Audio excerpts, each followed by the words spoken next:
সবাই ভাবেন যে মাতৃত্ব হলো নিঃশর্ত উপস্থিতি।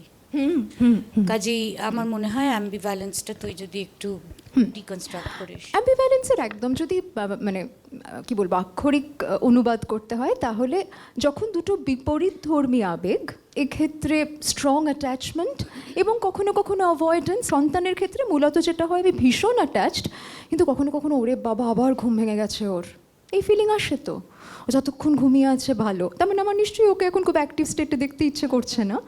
তাহলে আমার একই অবজেক্ট, এখানে অবজেক্ট মানে আমি যদি সন্তান বলি, যে কেউ হতে পারে, একই মানুষের প্রতি আমার বিপরীতধর্মী আবেগ থাকতে পারে। এটা আমাদের যে কোনো সম্পর্কে থাকতে পারে, খুব গাঢ় বন্ধুত্বেও তো তা থাকে, মাতৃত্বেও থাকতে পারে।